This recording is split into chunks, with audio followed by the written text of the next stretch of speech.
Bienvenidos y bienvenidas a una nueva edición de Capital Empresa. Hoy abrimos el programa con la Antibiblioteca, ese espacio donde no venimos a coleccionar lecturas, sino a cuestionarnos cómo estamos liderando, decidiendo y trabajando cada día. Vamos a sumergirnos en una obra que habla de principios sólidos, de responsabilidad personal y de algo que en la empresa marca la diferencia entre sobrevivir o destacar: los hábitos, porque lo que haces de forma repetida termina definiendo tus resultados y también tu liderazgo. Si queremos organizaciones fuertes, primero necesitamos profesionales consistentes. Después daremos un salto natural y hablaremos de equipos de alto rendimiento, de cómo se construyen desde la confianza y no desde el control, de cómo se alinean objetivos individuales con una visión común que realmente moviliza, y de la importancia de tener reglas claras, conversaciones incómodas cuando hacen falta y métricas que no solo midan la actividad, sino el impacto. Hoy conectamos lo individual con lo colectivo, de los hábitos personales al rendimiento completo, porque las empresas no crecen por casualidad, crecen cuando las personas crecen primero. Así que arrancamos Capital Empresa.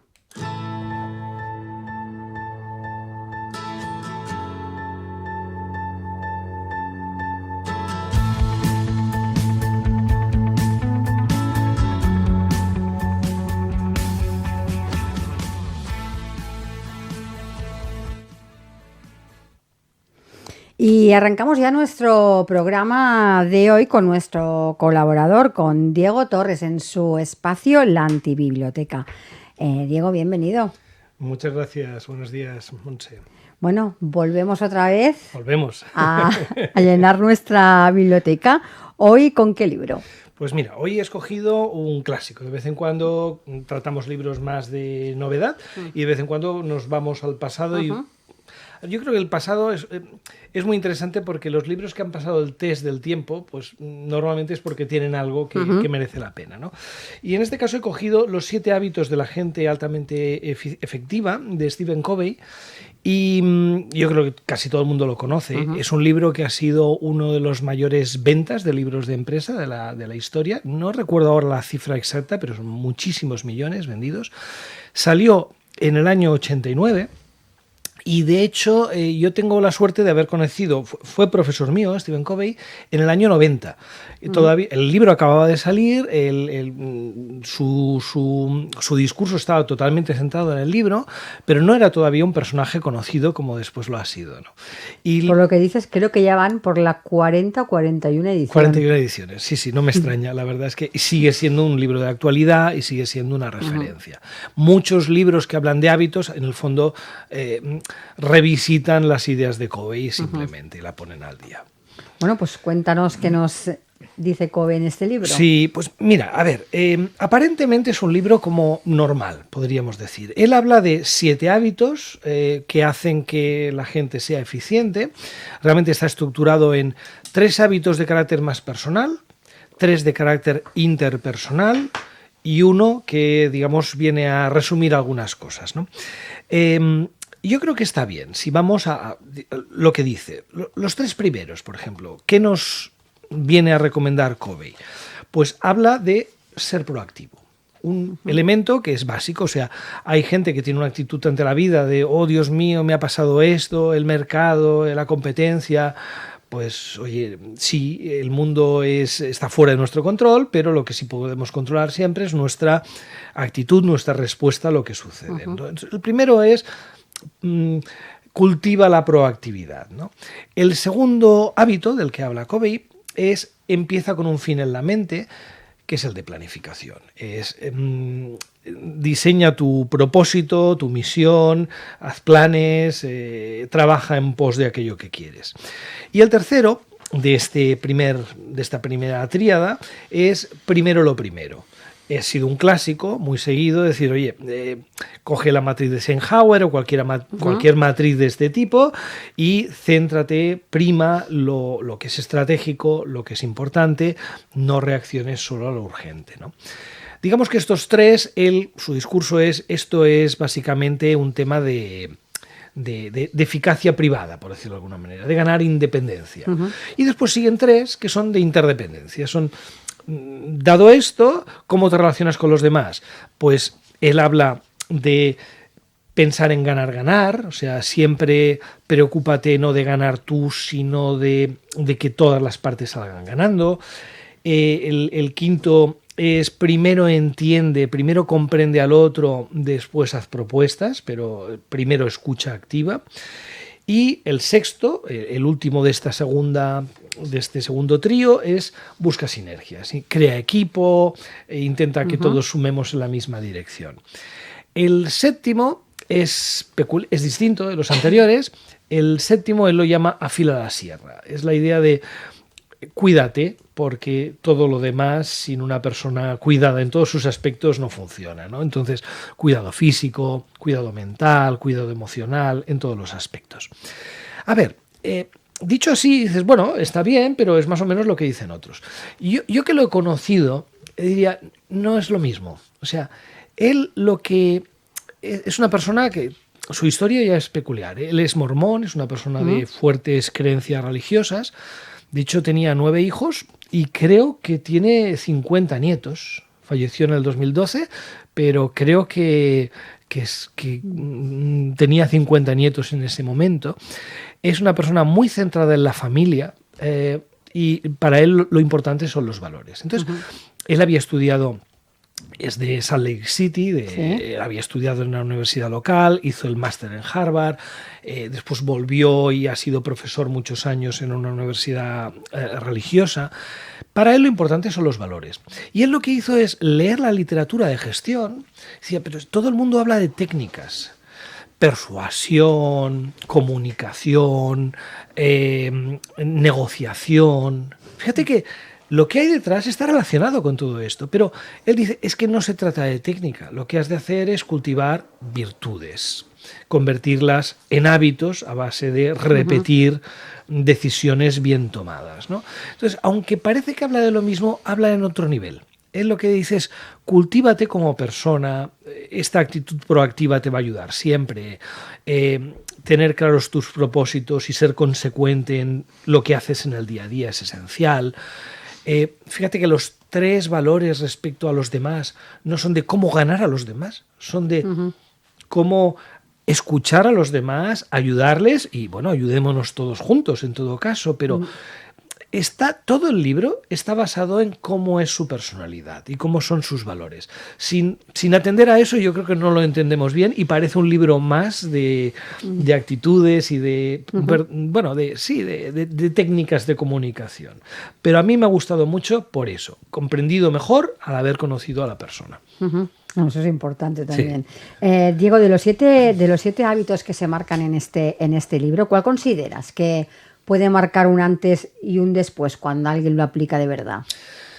A ver, todos son importantes. A mí, yo le tengo un cierto cariño al primero. Simplemente porque me parece que es la base de muchas otras cosas.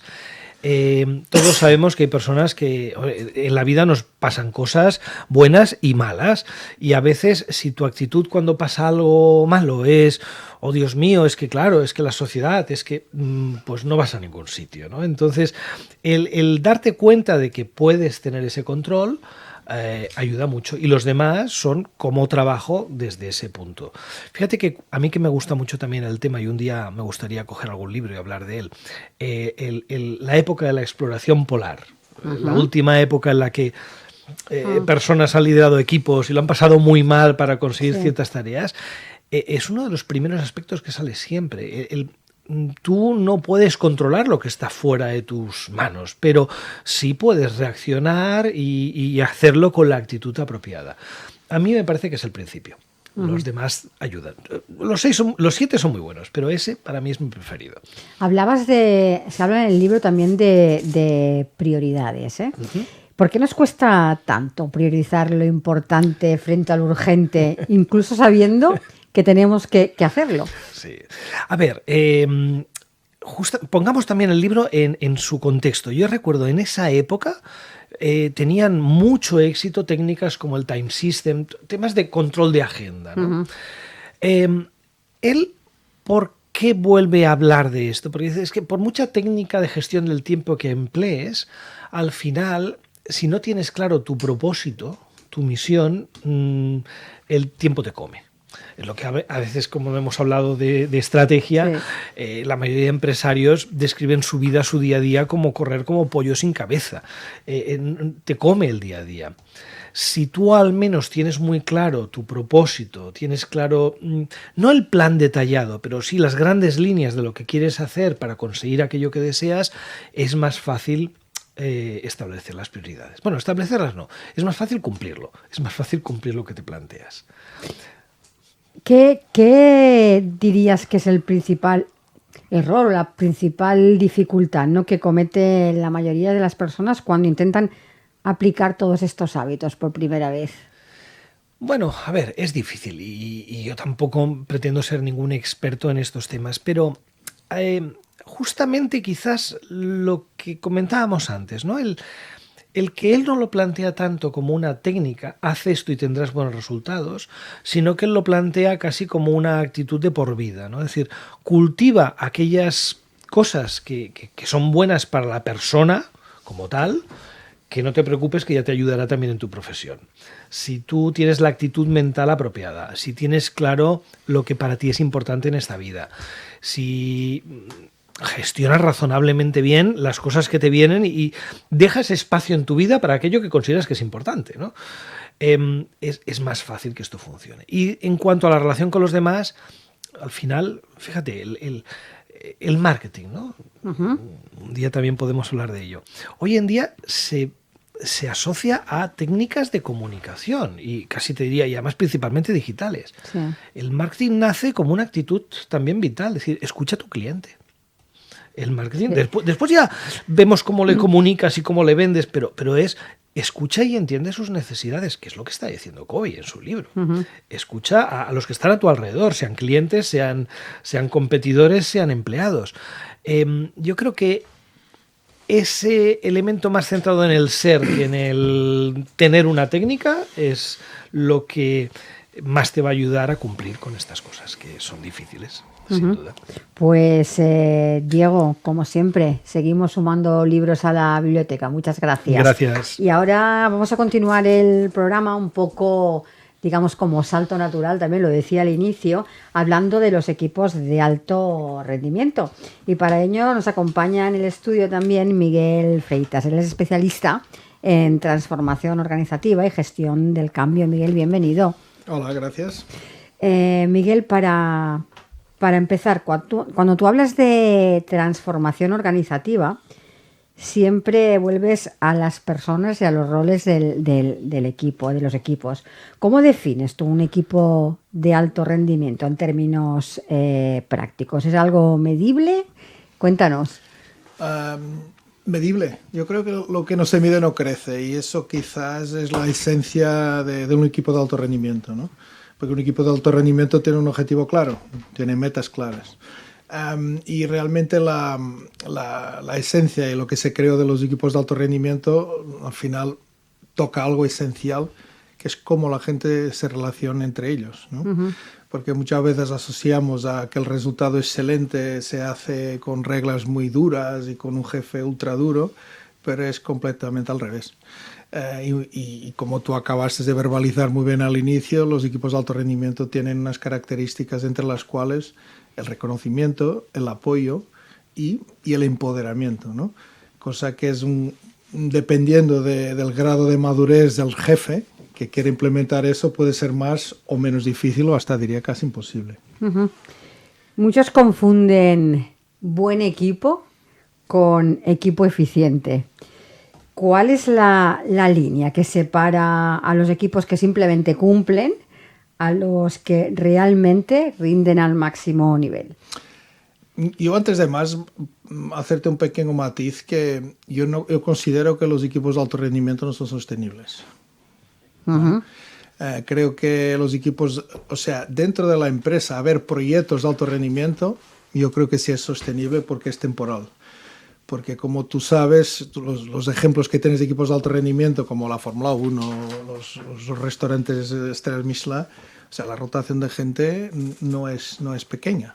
¿Por qué lo digo? Porque es todo tan intenso que agota. Y tú ves el ejemplo claro de los desgraciados de los que están en los hospitales, ¿no? Son equipos de alto rendimiento, porque a la mínima que se equivoquen se muere alguien.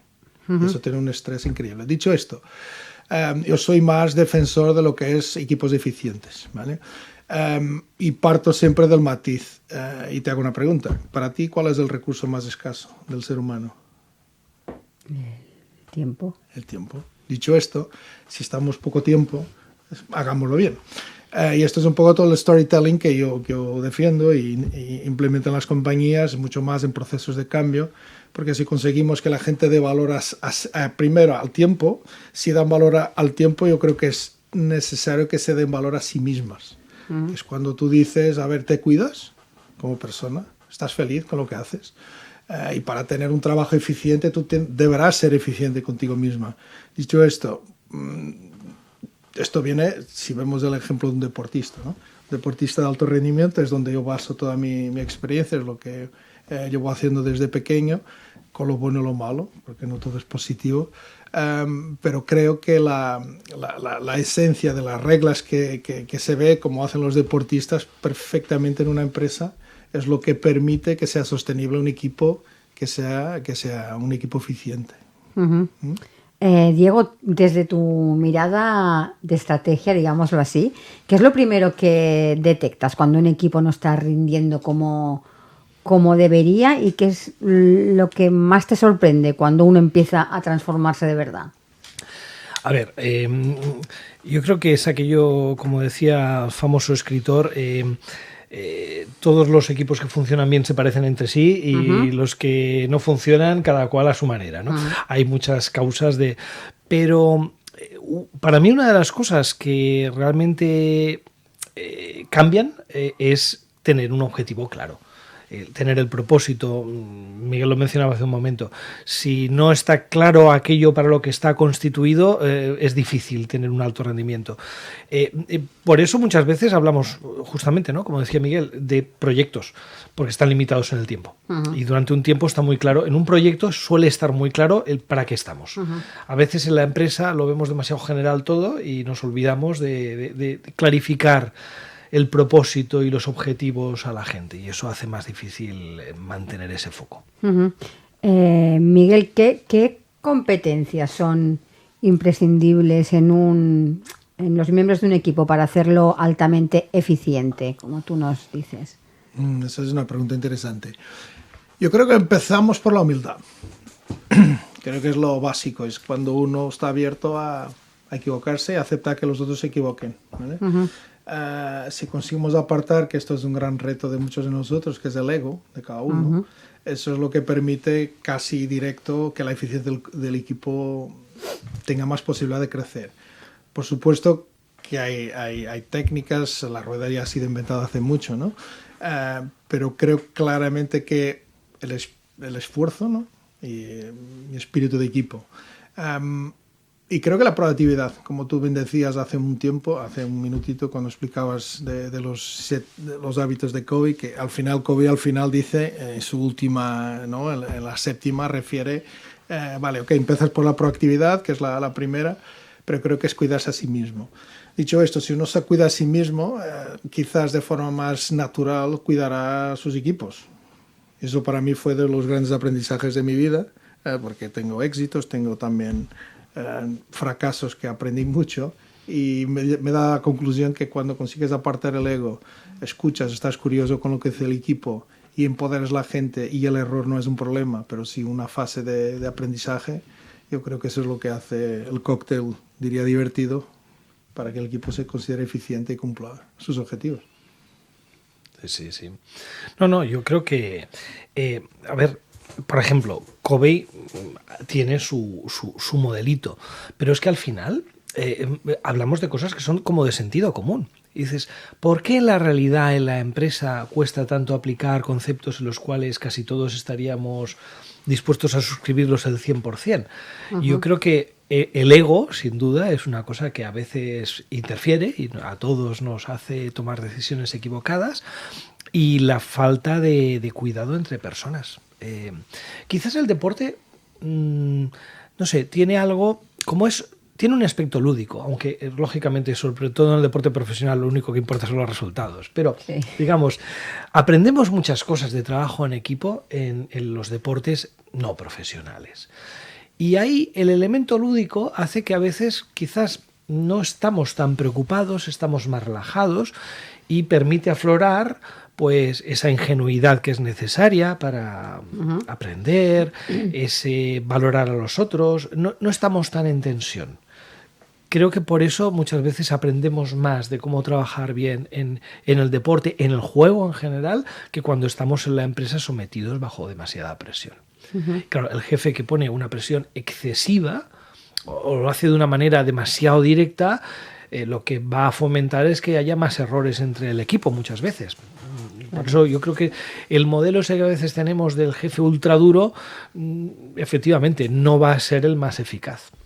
Pero yo aquí quizás, si me permites añadir, yo creo que hay aquí dos matices dentro también, porque como tú bien dices, Covey, como muchos filósofos, Covey no era un filósofo, pero también como existían muchos filósofos hace 2000 años que decían cosas que decimos, pero es obvio.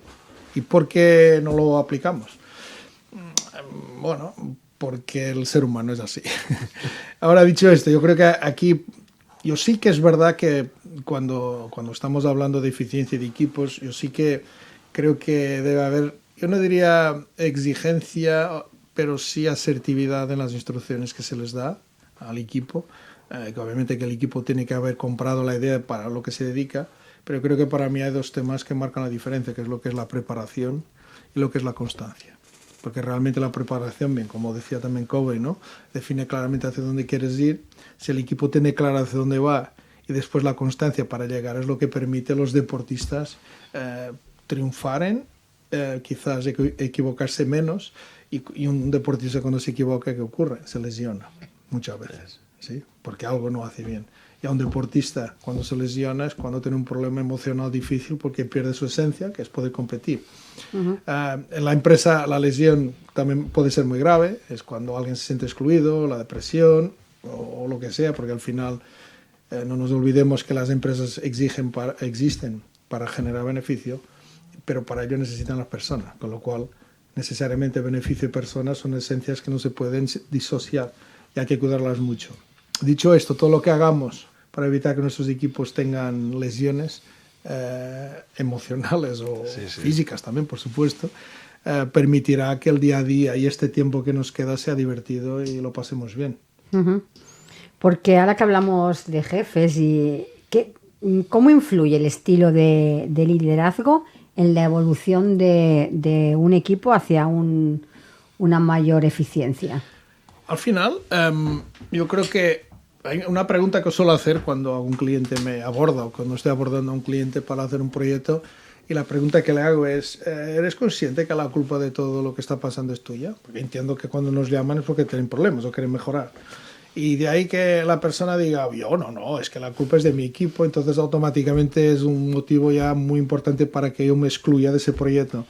Porque en los procesos de transformación, los procesos de cambio, dada la complejidad que tienen, o estamos totalmente alineados y estamos preparados para asumir que todos tenemos que cambiar, o el riesgo de que no funcione es genial. O sea, la gente, tu equipo, tus hijos, hacen lo que te ven hacer, no lo que tú dices, ¿sí? Dicho esto, y para centrarme en la pregunta que haces respecto a los estilos de liderazgo al final son la esencia. Es la educación. Es casi lo mismo que me preguntas, ¿y tú qué depende de que tus hijos, la educación de tus hijos? Depende 100% de los padres, de todo lo que los padres dicen y no saben qué dicen, ¿no? Que eso es lo que transmitimos, ¿no? Y dentro, del management, al final lo que acabamos de decir es que todos tenemos un estilo de liderazgo que nos sale por defecto, pero la evolución, el desarrollo de un directivo debe de adaptarse su estilo de liderazgo a la persona que tiene delante, dependiendo de qué grado de desarrollo la persona tiene. Tú no debes liderar a alguien que lleva toda la vida haciendo bien su trabajo, a alguien que está empezando de la misma manera.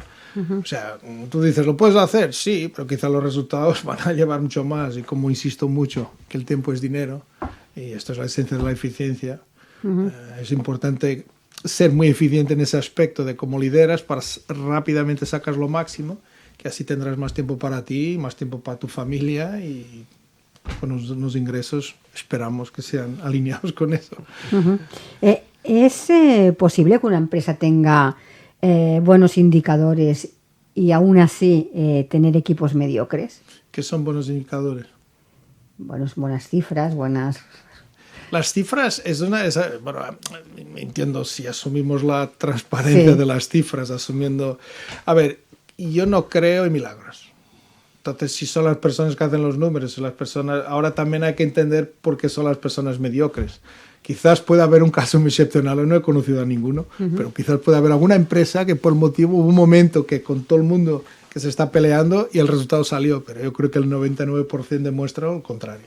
O sea, yo creo que los buenos resultados, muchas veces lo que ocurre es que hay buenos resultados y se empiezan a deteriorar las estructuras jerárquicas con la evolución, con rotación de gente, y creo que aquí es donde está la brillantez de muchos directivos estratégicos, los que están en la dirección general o la propiedad, que anticipa a veces posibles cambios que estén pasando, porque al final el ser humano no es una máquina. Y el ser humano a veces con un equipo de 4 funciona de una manera, basta salir uno que quizás todo ese equipo se puede derrumbar, ¿no? Y de ahí tan importante el estilo de liderazgo de quien que es capaz de anticipar y proactivamente anticiparse y evitar que eso que se ganó se pierda. Bueno, yo sería un poquito más pesimista en un aspecto, y es que a veces sí he visto empresas que en sectores que van muy bien, que la empresa funciona, aparentemente funciona, y sin embargo dices, ese equipo no está funcionando adecuadamente. Y cuando baje la marea, como decía Punset, ¿no? Pues entonces se ve quién lleva traje de baño y quién no lo lleva, ¿no? En el momento en que todo va bien es más fácil camuflar determinados problemas de funcionamiento. A largo plazo no. A largo plazo estoy de acuerdo que pues, no existe. Entonces, en estas situaciones, cuando todo va bien, para mí hay un tema que es muy importante y también es una cosa que se aprende mucho del deporte, que es en relación a quién vas bien.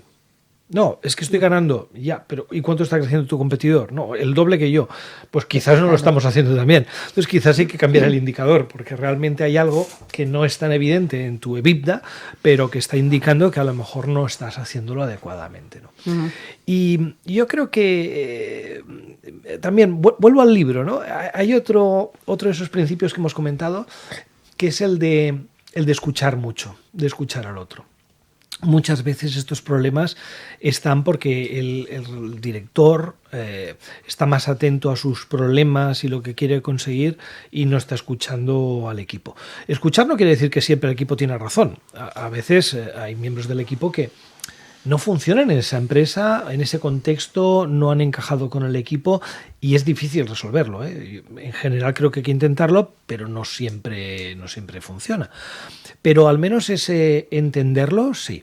Y yo creo que a veces en esta vida tan acelerada que tenemos últimamente, no sé si los directivos en general dedican el tiempo suficiente a hacer ese análisis que comentaba Miguel. A mí me gustaría añadir un detalle para aclarar bien el contexto, porque cuando todo va bien, todos somos buenos, ¿no?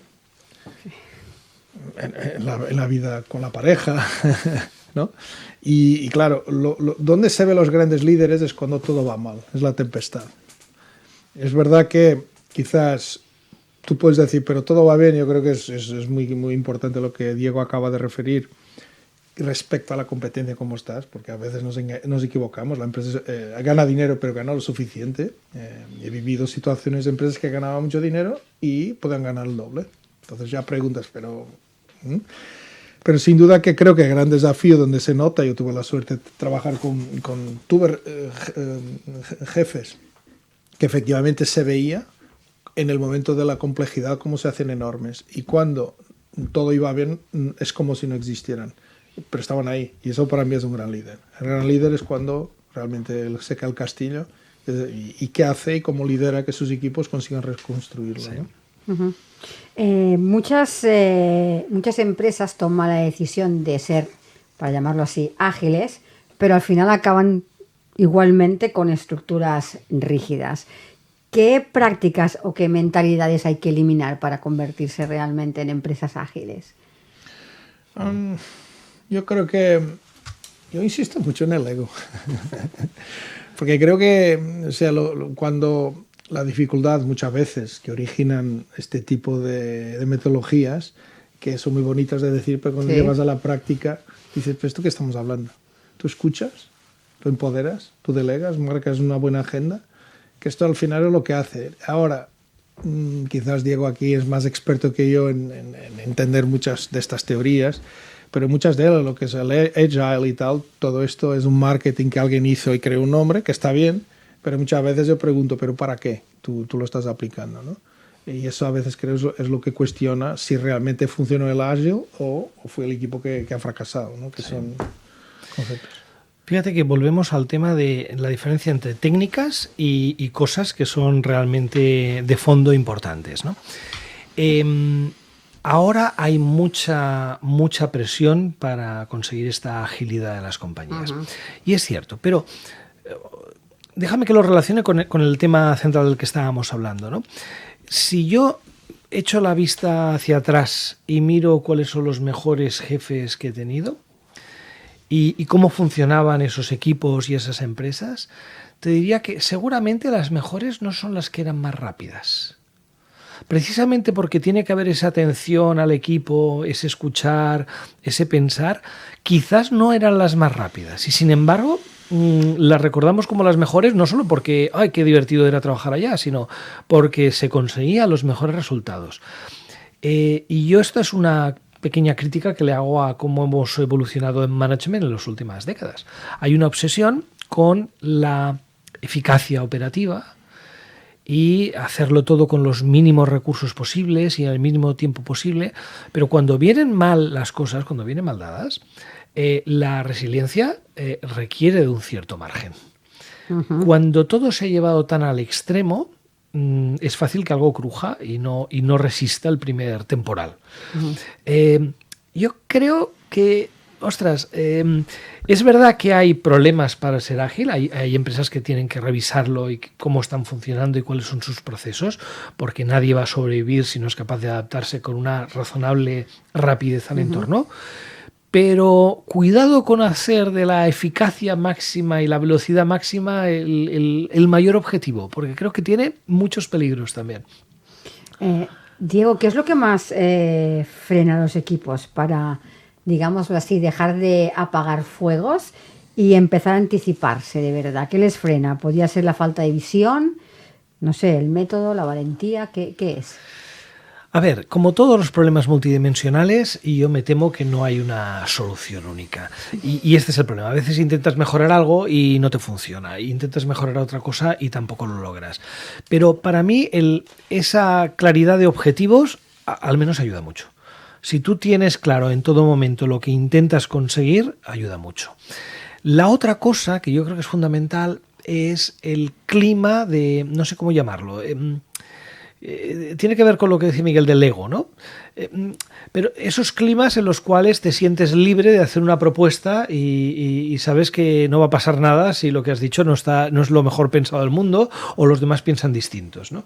Si todos estamos remando en la misma dirección y tenemos claro ese objetivo y se escucha en ese equipo, es más fácil que la gente haga propuestas y consigas avanzar y dejes de hacer cosas, porque es que fijaros que el problema con este tema de centrarnos en lo importante no está en elegir lo importante, si lo sabemos todos perfectamente que es lo importante. El tema está en cómo decir no a ciertas cosas y que no se hunda todo. O sea, que no se hunda todo, no, que no te venga un castigo por eso. Uh-huh. Y eso requiere una enorme claridad entre todos de qué es lo esencial y un estar dispuesto a renunciar a alguna cosa. Si la empresa... No, esto es muy importante, pero por supuesto me tienes que acabar este informe a las 7 de la tarde. No hemos cambiado nada. Uh-huh. Y eso normalmente el equipo lo detecta. Lo que pasa es que a veces tiene hasta miedo de decírselo al jefe. Uh-huh. No podremos con todo. De ahí que insisto mucho en el empoderamiento, porque, claro, esto conseguir desarrollar equipos en que ellos sean suficientemente valientes para decir lo que piensan es algo que creo que es el objetivo máximo de un directivo que crea un proyecto sostenible, una empresa sostenible, ¿no? Yo para aquí también defino mucho una herramienta muy simple que es el modelo de gestión que tiene la empresa, ¿no? Es decir, tú te reúnes, muy bien, ¿y qué reuniones haces?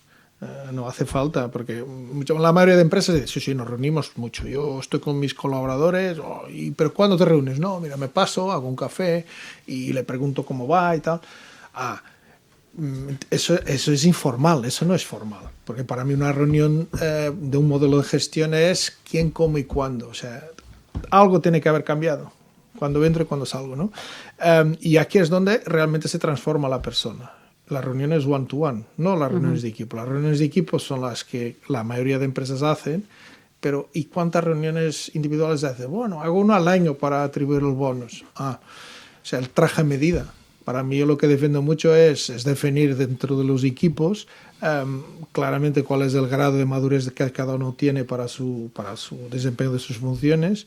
Y creo que es función fundamental de su responsable de definir qué está en mis manos para que esta persona pueda llegar a su fase óptima, ¿no? Porque al final si alguien se tiene que despedir, se tiene que salir de la empresa, es un fracaso la compañía. ¿Y quién es la culpa?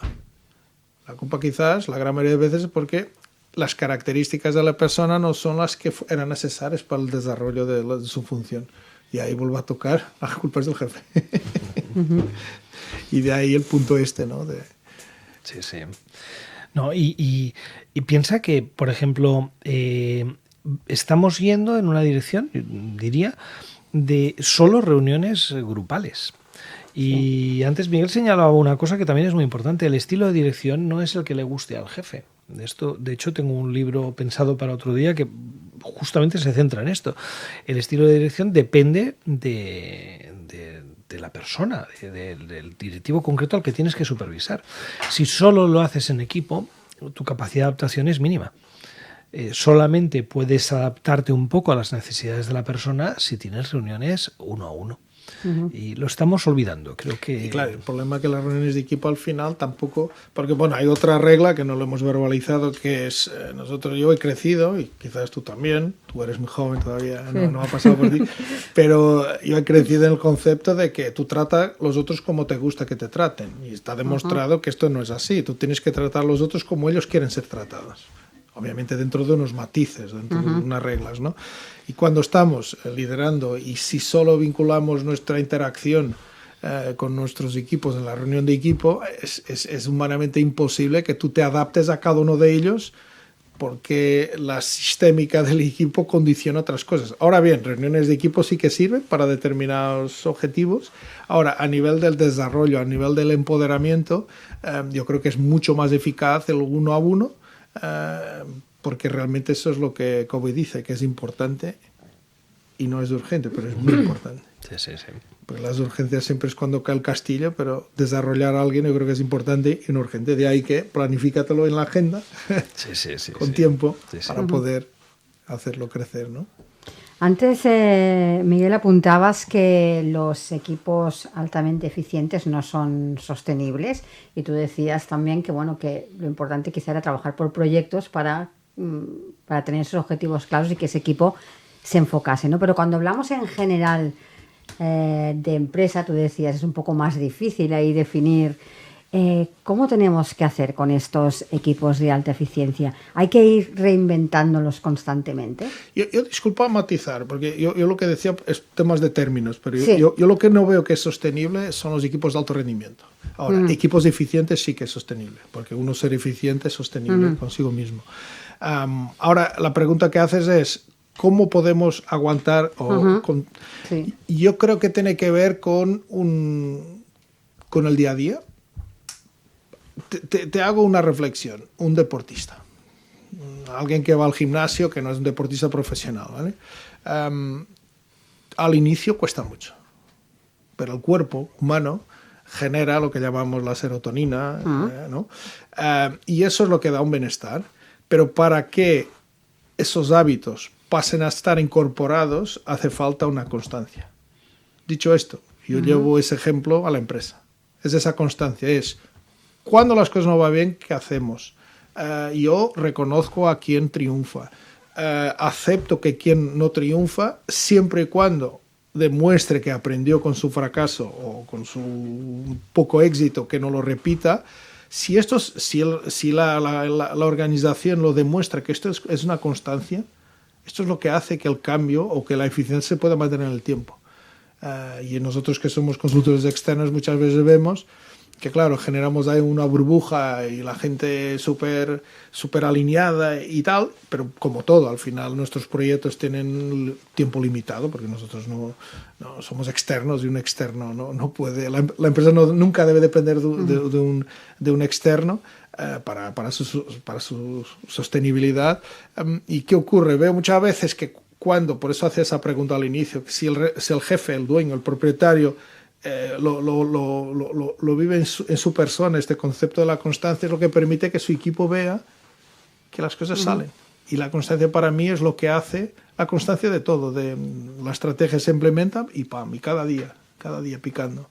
Y si llevamos esto al deporte, yo lo vivo por ejemplo con mi hija actualmente juega la Superliga Femenina de Voleibol y desde pequeña siempre insistía con ella, tú te ganas el derecho y tienes que disfrutar el entreno.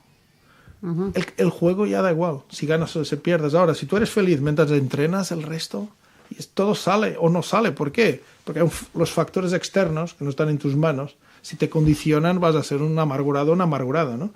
Dicho esto, si tú realmente lo que está en tus manos, tú consigues asegurarlo, y si disfrutas hacerlo, el resultado final tiene mucha probabilidad de ser bueno, porque bajas tu presión. Y eso es lo que hacen los deportistas de altísimo rendimiento, es en el momento de la presión máxima, su cabecita tiene algo que le desconecta el estrés o toda esa parte negativa para empezar, ¿no? Y creo que sí.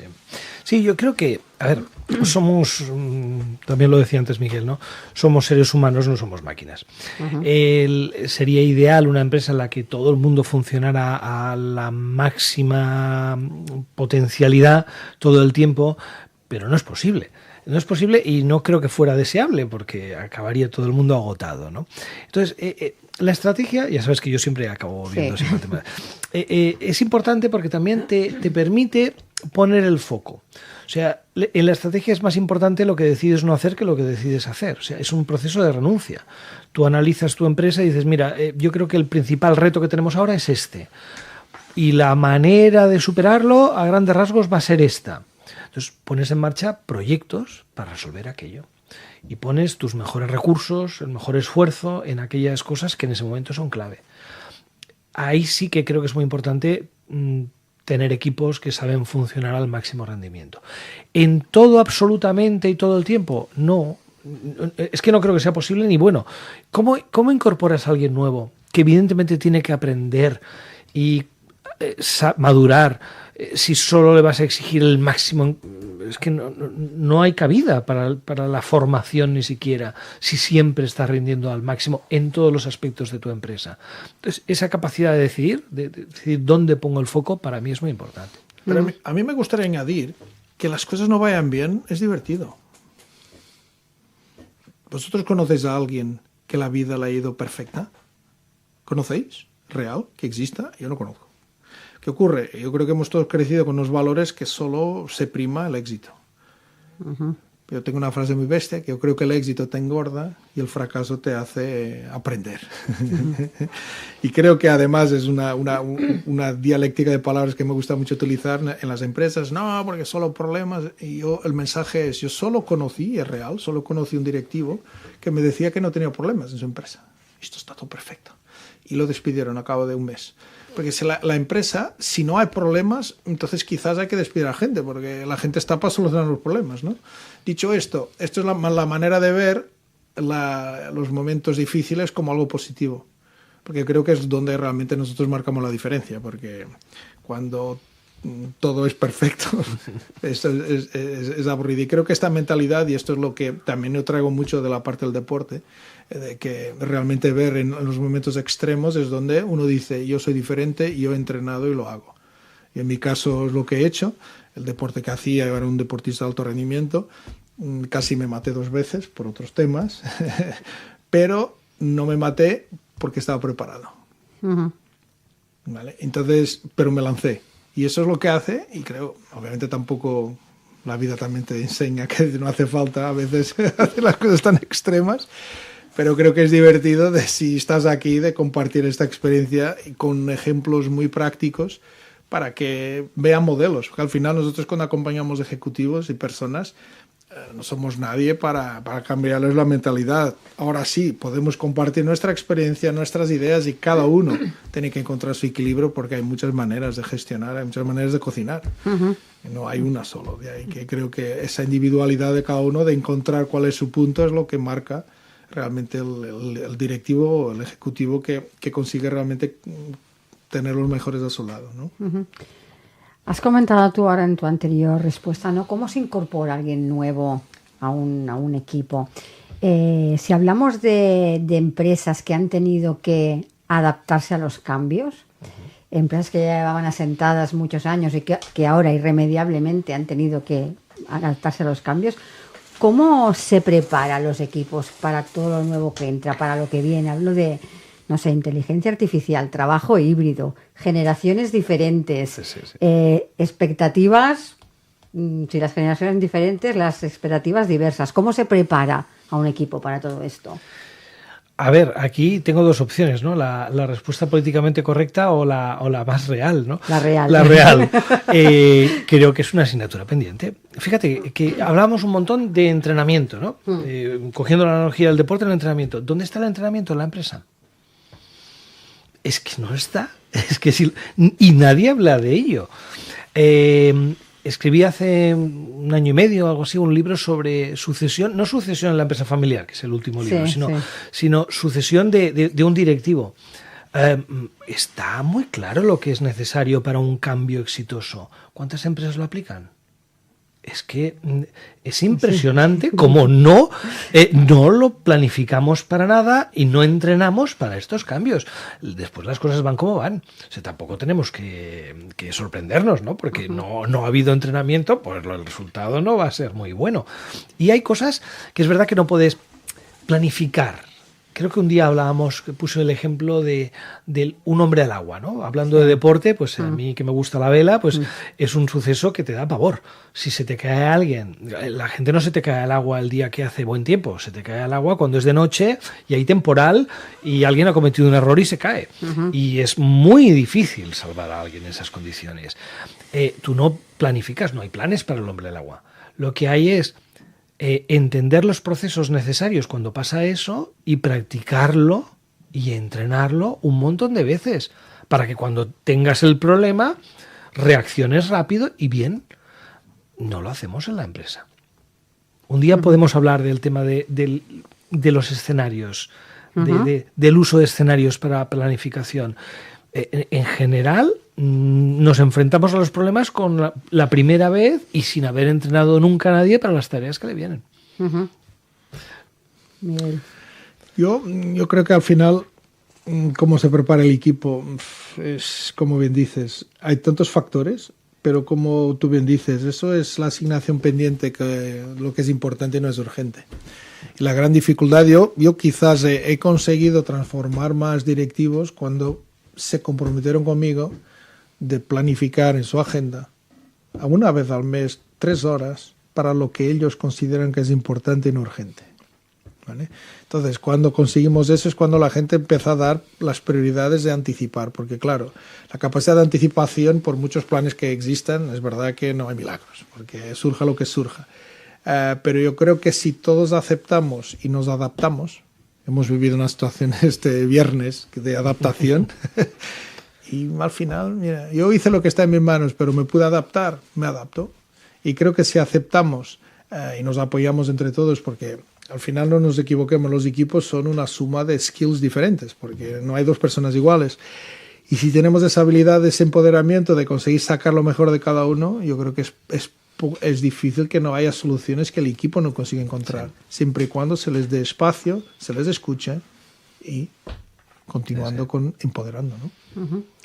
Nos quedan 2 minutitos para acabar el programa. Ya para finalizar, si tuvierais que elegir una sola palabra para definir un equipo de alto rendimiento, ¿cuál sería y por qué? constancia. ¿Por qué? Porque es la esencia para mí, que las cosas funcionen. Pues mira, te lo cierro por donde empezamos, con el libro. Siempre haces lo que quieres. No, pero Broma. viene el hábito de afilar la sierra, que tiene mucho que ver con lo que decía Miguel. Ese entrenar y ese cuidarse, ¿no? El ver dónde están las fuentes de tener una persona capaz de aprender y de crecer, para mí es muy importante. Pues con esto acabamos, Miguel. Muchísimas gracias por haberte pasado por nuestro programa para hablarnos un poquito más de esos equipos de alto rendimiento. Gracias. Gracias, Monse. Y Diego, tú y yo nos vemos la próxima semana para seguir aumentando biblioteca. Genial, hasta la semana que viene. Y nosotros volvemos mañana, así que les espero como siempre en Capital Empresa. Así que hasta mañana y feliz día.